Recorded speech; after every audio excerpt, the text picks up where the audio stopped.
Bonjour, bonjour, bonsoir, bonsoir mes belles étoiles. J'espère que vous allez toutes et tous bien.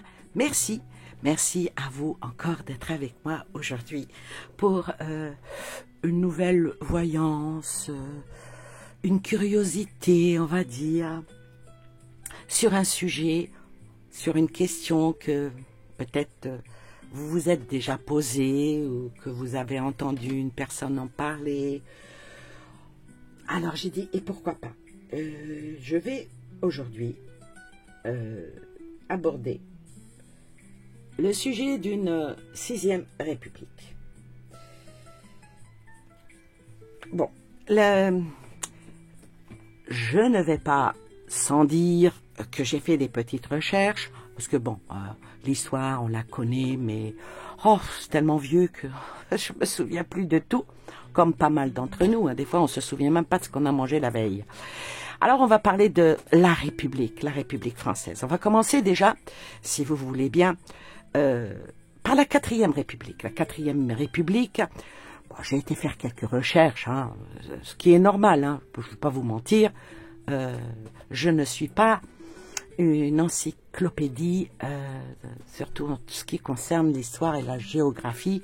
J'ai des petites notions comme tout le monde, comme je viens de vous le narrer. Alors, on va parler de la 4e République. Celle-ci, elle a été en vigueur en France. Alors, j'ai noté quelques dates. C'était le 27 octobre 1946 et ça a duré jusqu'au 4 octobre 1958. Ah, ça fait un bail, hein. Ah, j'étais pas née à un moment, et vers la fin, je naquis. Bon, elle a succédé, cette 4e République, au gouvernement provisoire de l'époque de la République française. Ça avait été mis en place après la libération de la France à la fin de la Seconde Guerre mondiale. C'était un régime parlementaire instable, contrairement à la 5e République, dont on parlera plus tard. Hein. La 4e République a été marquée par une prédominance du pouvoir législatif sur l'exécutif. Ce Parlement contrôlait étroitement le gouvernement, ce qui entraînait une grande instabilité ministérielle. Pas moins de 24, Annie, 24. Oui, merci Edmond, tu peux dire bonjour. Bonjour les belles étoiles. Bon, aujourd'hui tu vas être là avec nous en humour. Non, je vais être dans mon sarcasme, je suis de très mauvaise humeur. Bon, alors si tu es de mauvaise humeur, tu peux bien partir, me laisser. Moi, je suis de bonne humeur. Bon, merci d'avoir rectifié. Oui, il y a eu 24 gouvernements qui se sont succédés entre 1947 et en 1958. Bon, ça a donné quand même des choses, des avancées sociales et économiques, malgré toute l'instabilité que ce gouvernement démontrait plutôt. Hein. Cette 4e République a vu la création, par exemple, de plusieurs institutions et réformes majeures. On va parler, par exemple, du plan Marshall. Le plan Marshall, lui, c'était en 1947. C'était une aide financière américaine pour reconstruire l'Europe après la guerre. Ça, vous voyez les enchaînements? On va continuer. Il y a eu la création du SMIG. Hein? SMIG, en 1950, ancêtre du SMIC, garantissant un salaire minimum.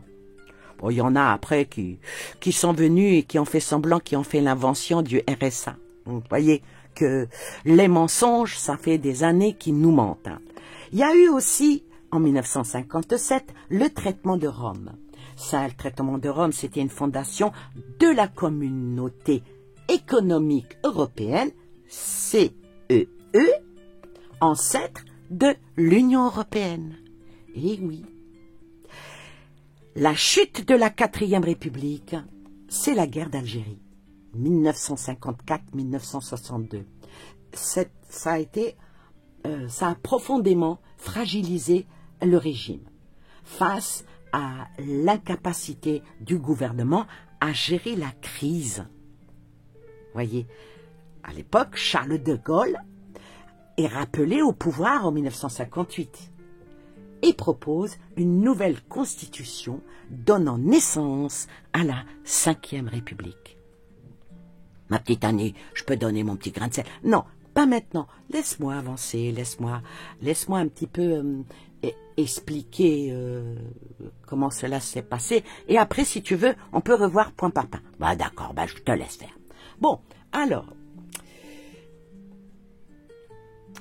je disais donc, tu me fais perdre le fil de mon idée. Je disais qu'à cette période, elle a été marquée par des avancées importantes, mais aussi par une instabilité politique qui a conduit à une réforme complète du système institutionnel français. La Ve République et le régime politique actuel, en rigueur en France, et celui-ci, il est depuis le 4 octobre 1958.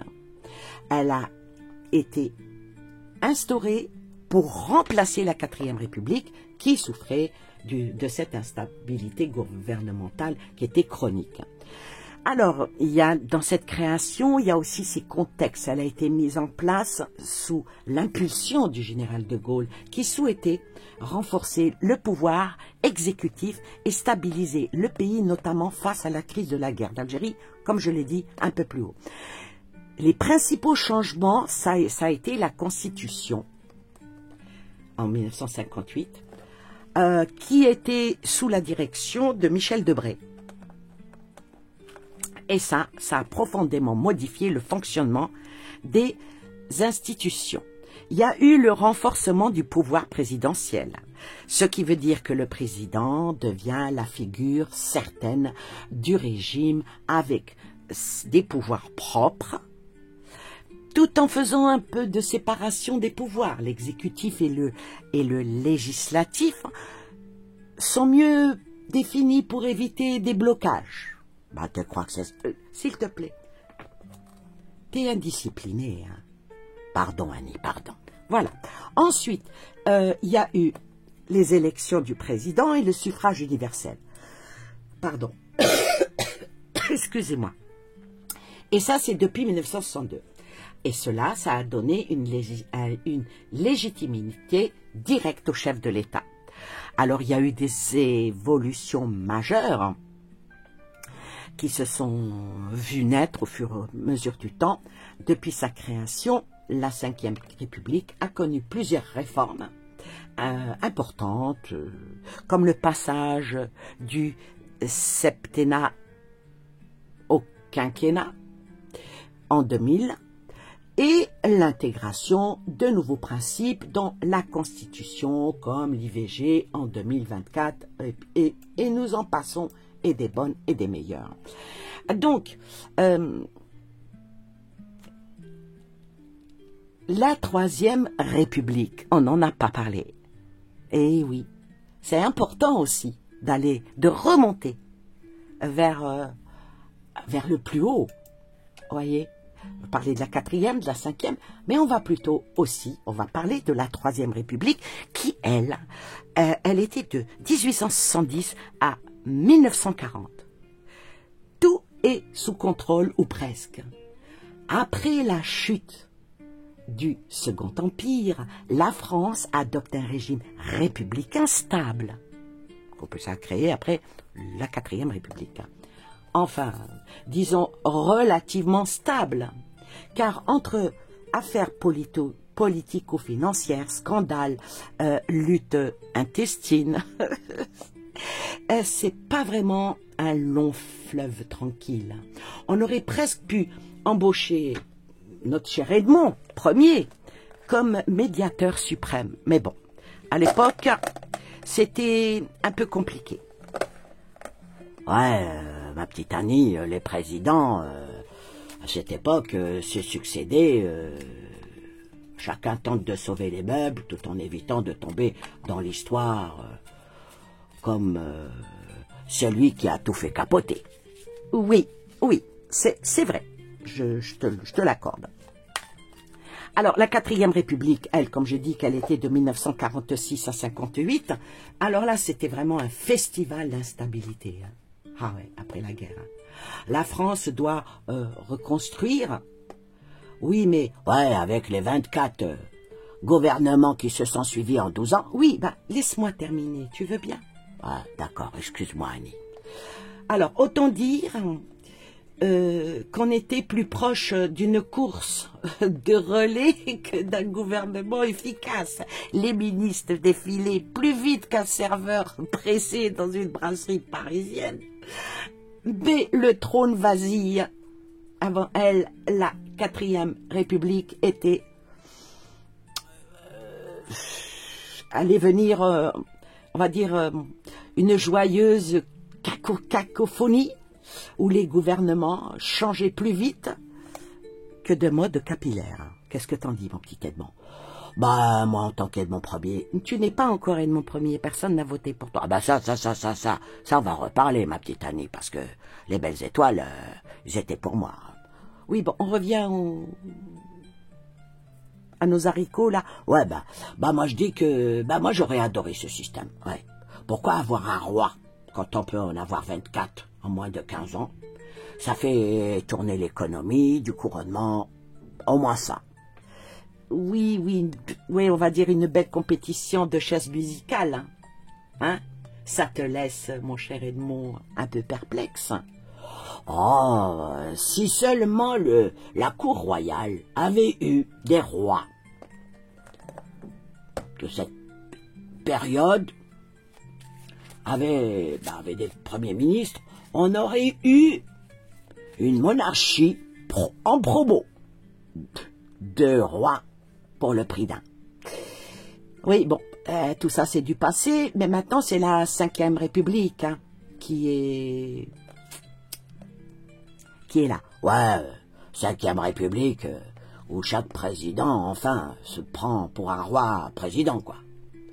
Oui, oh, je suis pas sûre. Bah si, ma petite Annie.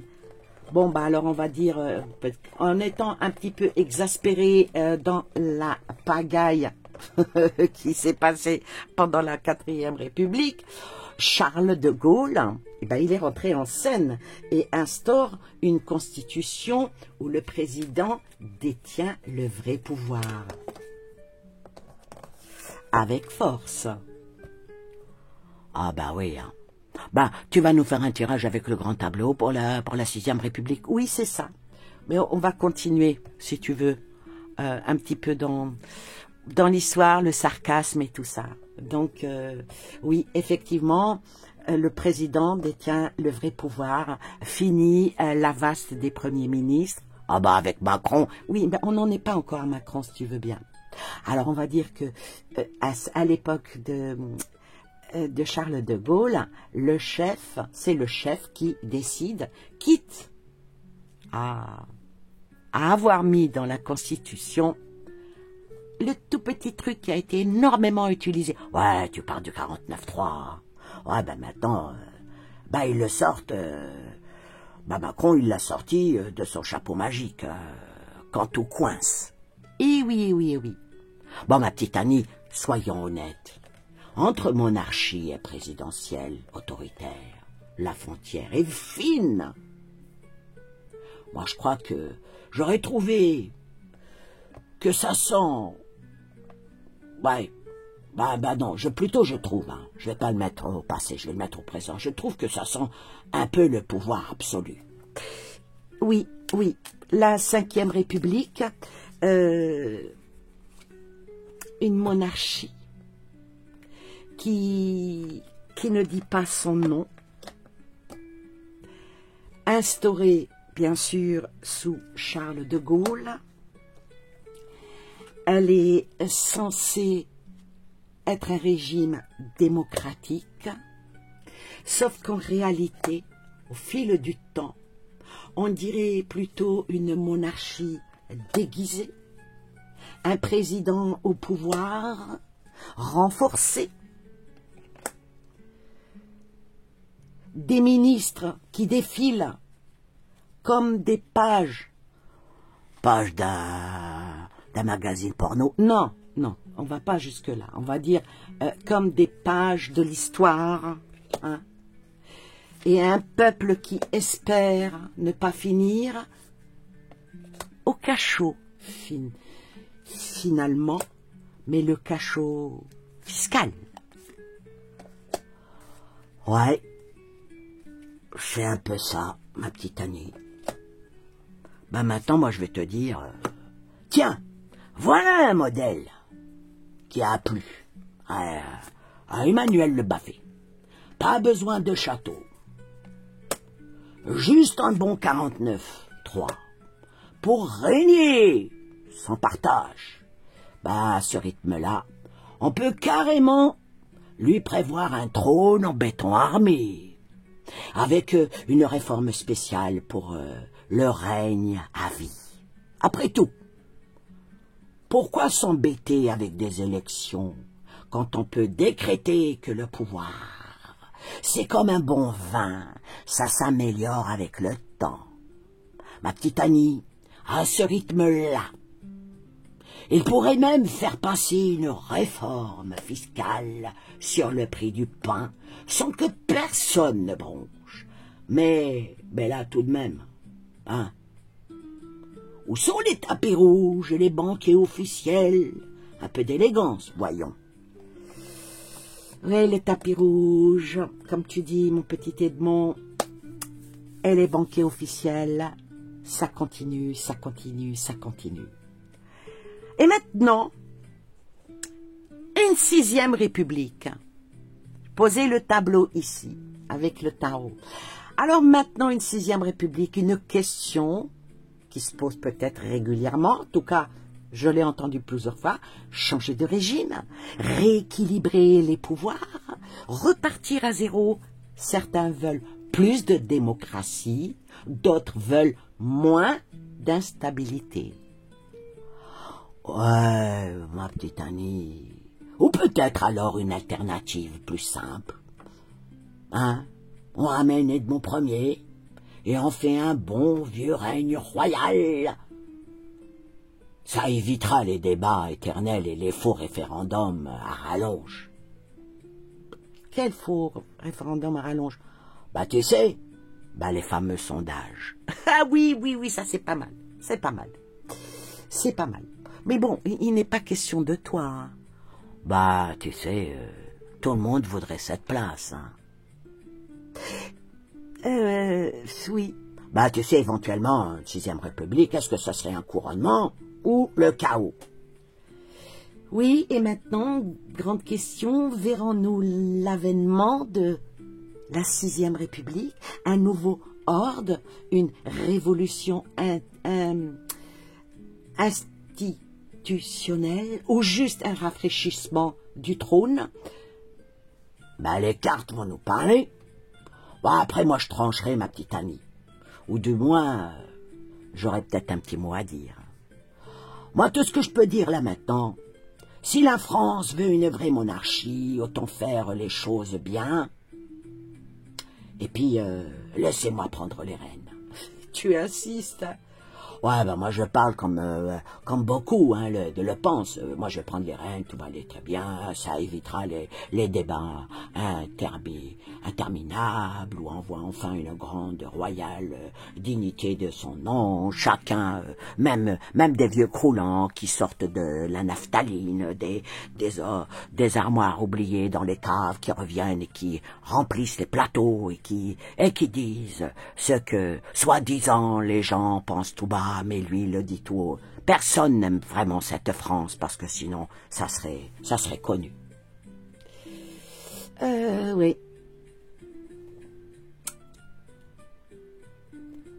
Oui, si la France veut une vraie monarchie, autant faire les choses bien.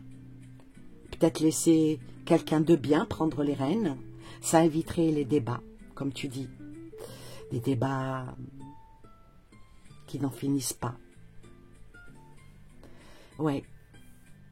Bon, ma petite Annie, voilà pour cette entrée royale dans le récit de des républiques françaises. Alors, prête à voir ce que les cartes vont révéler sur la 6e république. Tu veux bien, ma petite Annie? Après ton tirage, je donnerai mes propres prédictions. Ah, parce que tu en fais toi aussi? Bah oui. Qu'est-ce que tu crois? Bon, alors, on va commencer. Ici, sur le fou, sur le départ, sur le mât, si vous voulez, qui signifie aller vers du nouveau, un nouveau départ. Et là, on parle d'un départ d'une 6e République. Est-ce que là va se faire un jour? On découvre la première carte. Le soleil. Et le soleil est un endroit. Donc ici, avec cette carte-là, ça parle de clarté, ça parle de succès, ça parle de que la France va peut-être reprendre estime d'elle, trouver quelqu'un qui va essayer d'épanouir notre pays, surtout protéger notre pays, tout en étant avec douceur, mais surtout avec sécurité. Et ça vient sur le fou. Alors, la carte du soleil, elle est en 19, donc elle est ici. Elle est ici. Sur la carte du soleil vient quoi? Elle vient l'impératrice.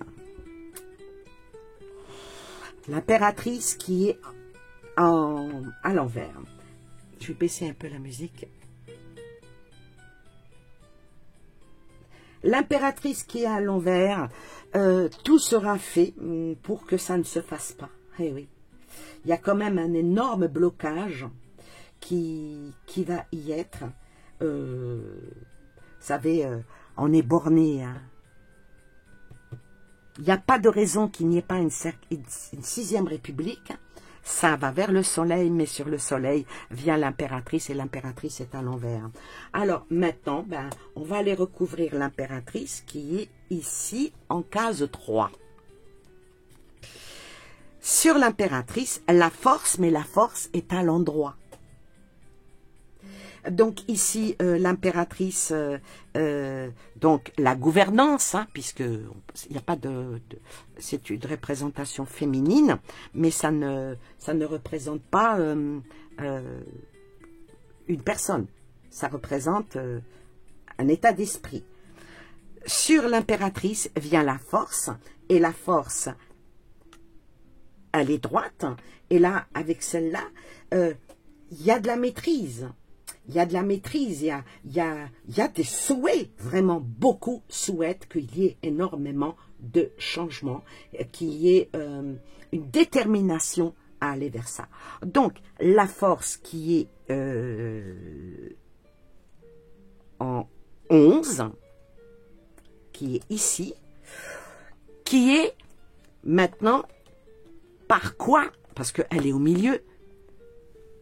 Il y a eu le soleil, le début.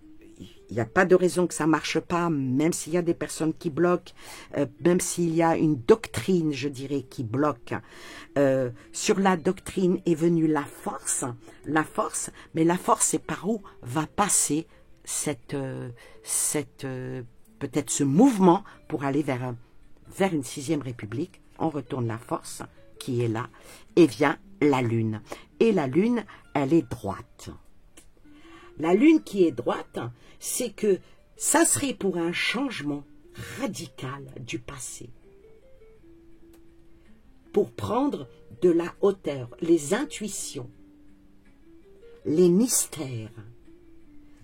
Et comme elle est droite, je dirais que ici, sur la force, il y a autant de personnes, il y a beaucoup de personnes qui souhaiteraient une 6e République pour faire tomber tout ça et tout dégager pour repartir à zéro.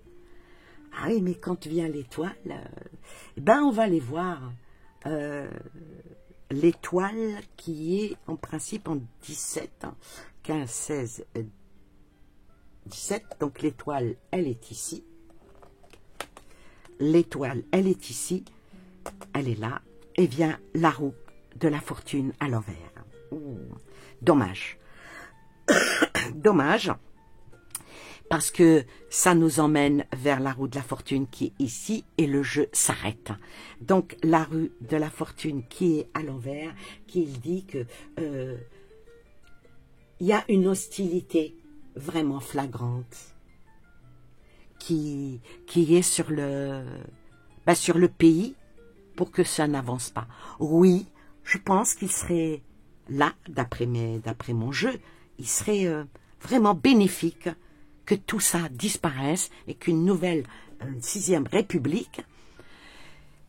Oui, mais avec la roue de la fortune sur l'étoile, est-ce que ça serait vraiment une bonne chose? Parce que ça peut aussi parler d'inertie et aussi de déséquilibre. Voyez? Ce qu'a fait le général de Gaulle, c'était bien. Mais qui va refaire la 6e République? Un Bardella? Un Zemmour? Attention. Un Rotaillot? Un Philippot? Je nomme même pas ceux qui pourraient le faire, hein, parce qu'on va leur mettre les bâtons dans les roues.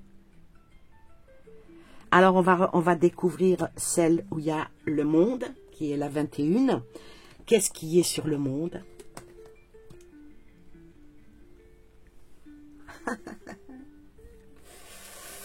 Le pape.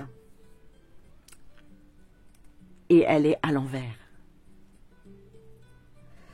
Alors, 6e République avec une carte comme cela, eh ben, honnêtement, ça serait pas tellement une bonne chose. Hein.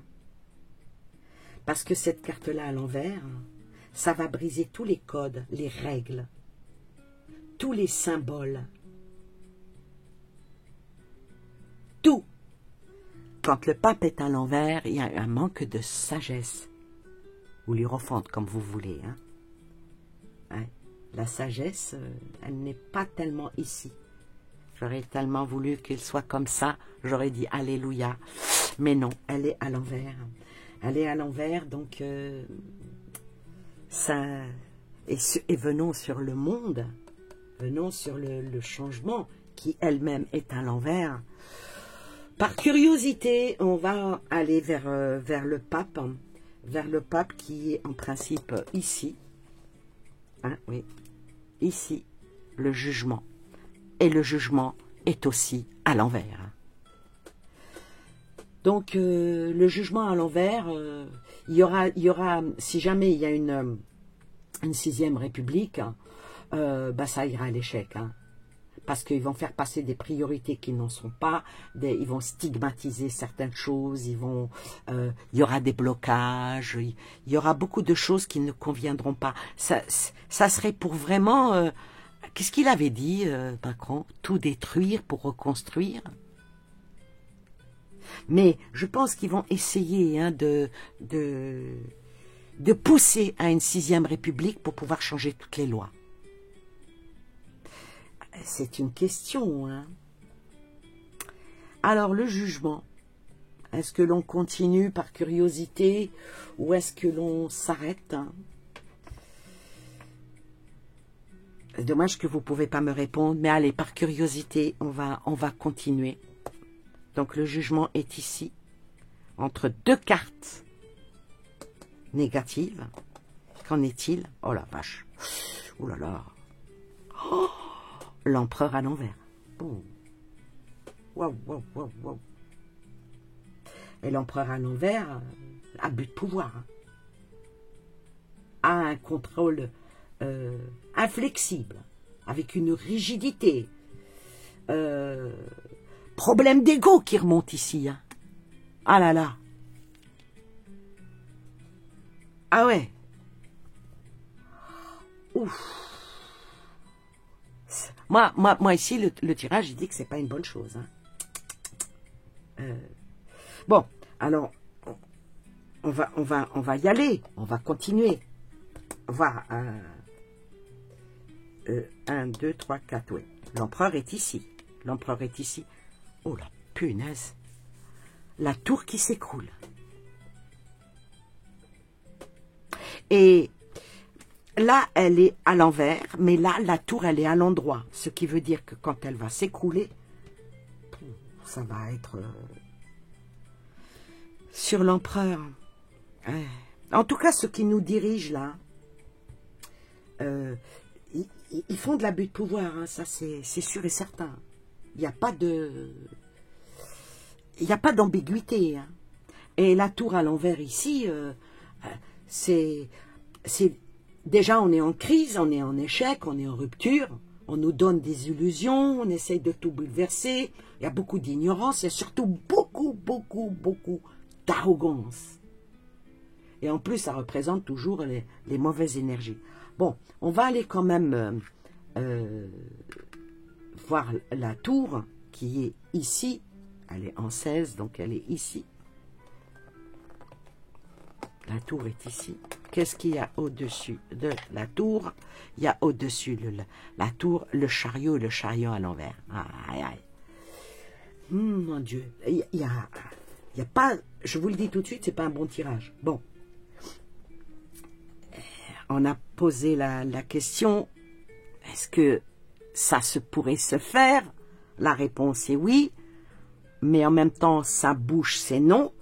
Mais là, franchement, avec tout ce qui sort, il vaut mieux que ça ne se fasse pas. Hein. Ah non. Parce que là, refaire une 6e république avec le chariot à l'envers, ça serait vraiment... C'est un genre d'avancement sans vraiment d'objectif. Hein. Ou plutôt des objectifs qui feraient plus de problèmes, plus de discorde que du bien pour le pays. Hein. Bon, alors, on va continuer le chariot qui est en principe ici. Le chariot, il est ici. Alors, le chariot tombe les amoureux sur les chariots. Ouais, c'est pas une mauvaise carte. En plus, elle est droite. Alors moi, ici, avec les amoureux, tout sera fait dans une espèce de relationnel, avec une dualité, mais une dualité choisie. Voilà. Donc, ça y pense. Hein. Moi, je vous le dis. Hein. Ça pense à ça. Hein. Donc, les amoureux, ils sont ici. Donc, je retourne. Le fou. Le fou qui est à l'envers. Et comme le fou est ici, là maintenant, c'est sûr et certain, le jeu s'arrête. Alors, il y a de fortes probabilités que beaucoup pensent à une 6e république. Mais là, avec le fou à l'envers, je vais dire que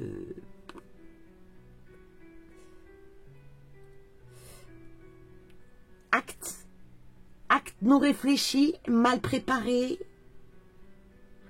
stupidité, tout est possible, mais ça peut aussi parler de actes bien réfléchis, bien intelligents, mais vu qu'il est à l'envers, ça n'emmène pas vers quelque chose de vraiment sympa. Hein.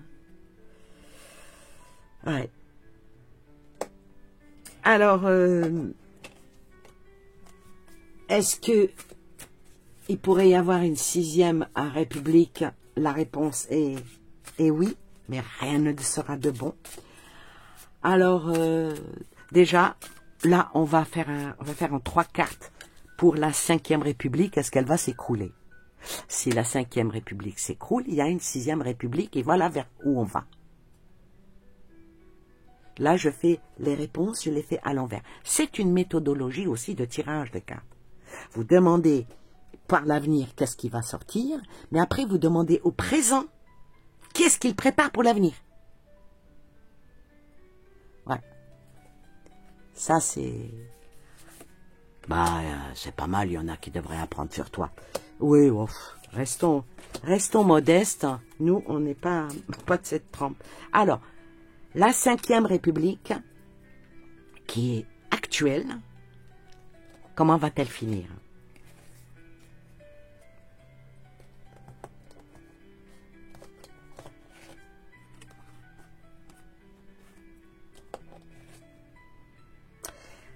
Alors la Cinquième République, je pense qu'elle n'est pas prête de finir parce que ils vont rectifier des textes. Bah, de toute façon, ils en ont quand même rectifié pas mal, hein, ma petite Annie. Regardons juste sur l'euthanasie. Oui, oui. Ils vont encore rectifier des textes. Ils vont aller vers des nouveaux développements. Ils vont aller dans...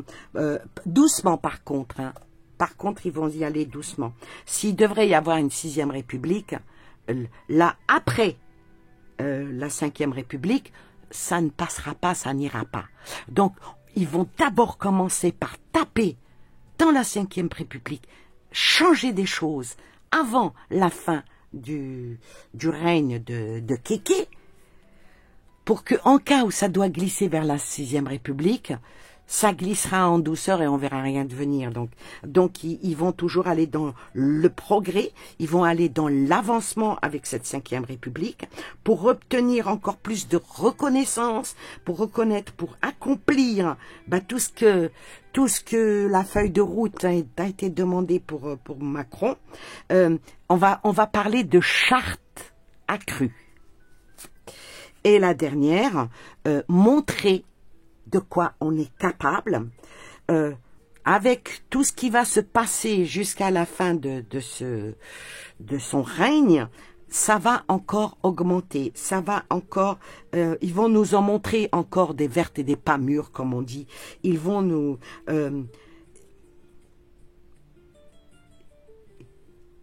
comment expliquer?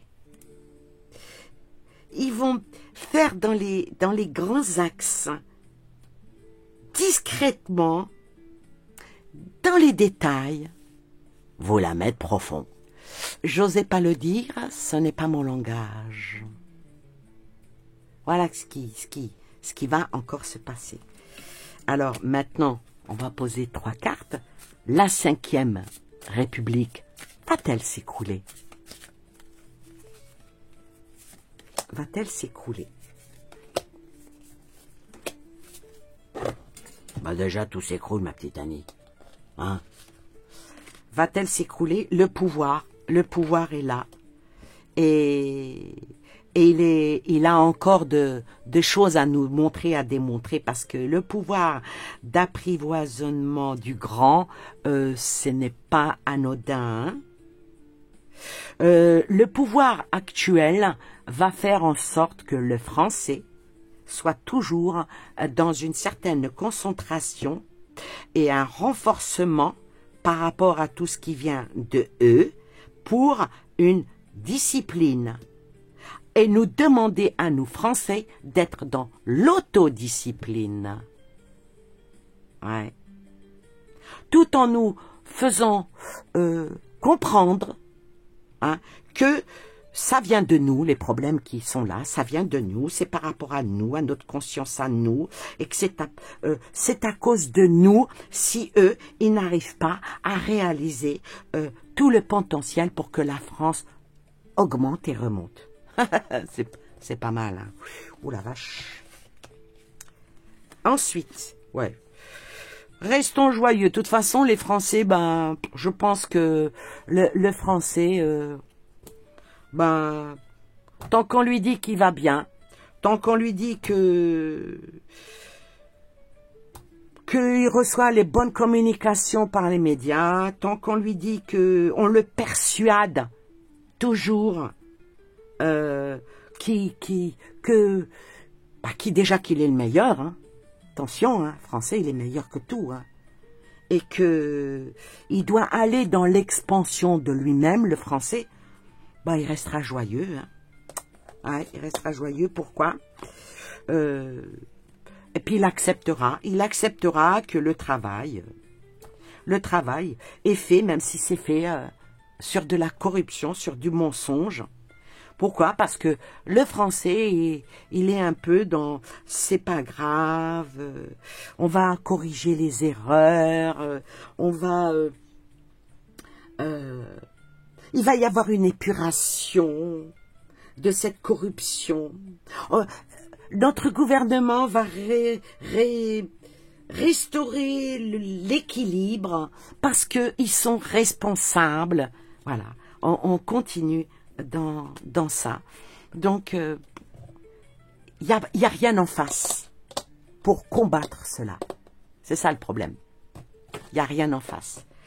Pourquoi? Parce que quand on regarde par rapport aux politiques, la droite critique la gauche critique la droite, le centre c'est pareil. Personne n'est bien, mais tout le monde est bien. Et dès qu'il y a quelqu'un où il essaye de faire quelque chose de correct, on dit ah non, non, non, non, non, ça va pas, ça va pas, ça va pas. Donc la Ve République a encore, pour moi, de belles années devant elle. Et il faudrait mieux que maintenant que ça ne se fasse pas à la Sixième République. Parce que le plateau, non.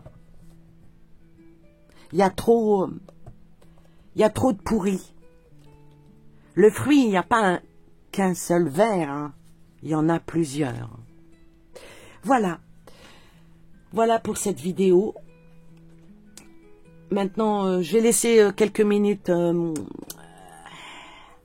à Edmond. Le grand couronnement de la Sixième République, c'est pas pour demain. Hein. Non, non. Non. Ah, mais tu parles de couronnement. Les Français ne savent toujours pas, ou n'ont peut-être pas encore compris que le président se prend pour un roi. Il décide comme il veut. Oui, malheureusement. Bon, écoutez, on va la ramener un petit peu à la gaieté. Hein. Vas-y, vas-y, vas-y. Ben, je vais m'adresser à vous toutes, les belles étoiles d'Annie. Hein. Puis de toute façon, vous avez parlé, hein, vous avez dit hein, que vous étiez d'accord pour que Edmond Ier règne. Et quelle magnifique destinée s'annonce pour moi. Tu fais un peu comme... Ouais, ben je fais comme Macron. Mais moi avec... allez, avec une petite nuance. Imagine un monde où la politique devient un art du faste et du panache, où chaque réforme est célébrée par un banquet royal et où le 49.3 est remplacé par un décret impérial en velours brodé d'or. Oh punaise, il n'y a que ça.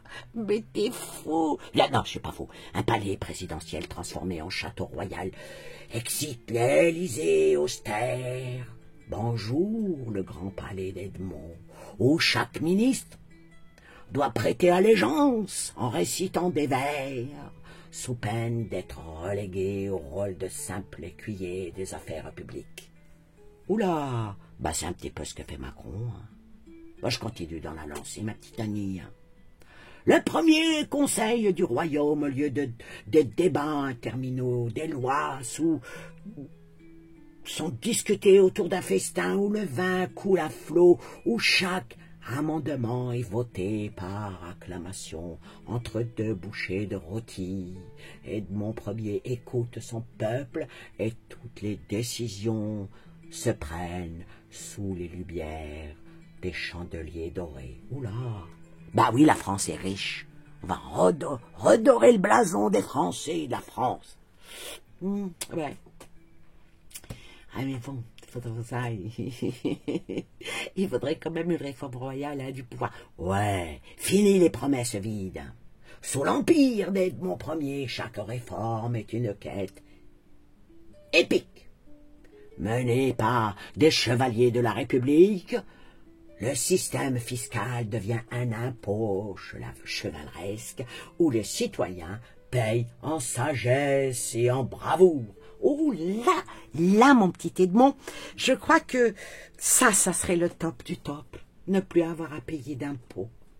Bah oui, mais pour ça, il faudrait que les richesses de la France restent en France et que bon, bah, on va dire, allez, on passe. On va créer un bal pour le peuple, chaque année. Une fête royale est organisée. Oui, ben, ça, il y a le 14 juillet. Ouais, mais il n'y a plus de bal.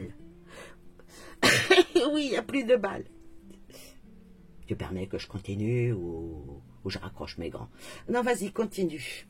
Oui, alors je disais où les citoyens viennent célébrer les avancées du royaume. Fini les sondages ennuyeux. Chaque loi est validée par un grand tournoi de joutes verbales, où le meilleur orateur